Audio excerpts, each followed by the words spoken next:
एक बार दो सास बहू थी। तो वो दोनों माँ बेटी की तरह रहती थी, दोनों बहुत ही प्रेम से रहती थी। तो एक बार पड़ोसन आई उनके घर।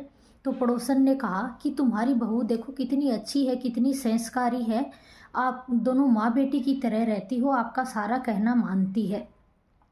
तो सास ने कहा कि बहू है वो कांटे की तरह होती है, कांट और बेटी है वो फूल की तरह होती है। तो बहू ये सुनकर बहू को बहुत गुस्सा आया, उसे बहुत बुरा लगा और वो अपना किचन में जाके काम करने लगी।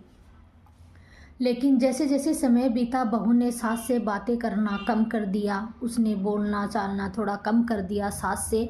उसे बुरा लगा कि मैं माँ जी को कभी कुछ नहीं बुरा भला कभी कुछ नहीं कहा, मैंने माँ जी का मैं कितना ख्याल रखती हूँ और मैं माँ की तरह मानती हूँ, कभी मैंने माँ की तरह आपको माना है और कभी मैंने इनका दिल नहीं दुखाया, फिर भी उन्होंने मुझे कांटा क्यों कहा।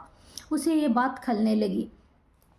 तो एक दिन सास ने कहा कि बेटा पहले तो तुम मुझसे बहुत बात किया करती थी, कैसे हंसती खेलती रहती थी, आजकल क्या हो गया, तुम आजकल मेरे से बातें करना बंद कैसे कर दिया, कम कैसे कर दिया।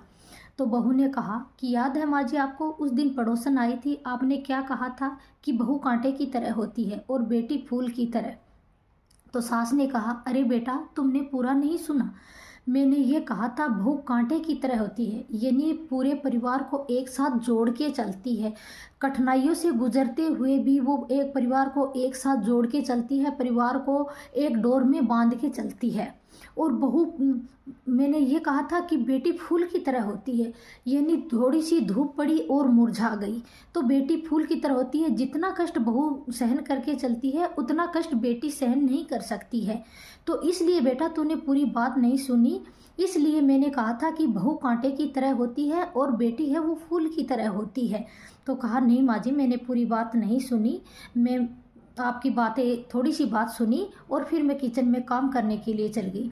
तो कभी कभी क्या होता है हम आधी अधूरी बात सुनकर उस पर विश्वास कर लेते हैं। तो हमें कोई बात का बुरा लगे तो हमें मन में है वो गलानी नहीं रखनी चाहिए, उस बात को पूछ के उस बात को क्लियर कर लेना चाहिए।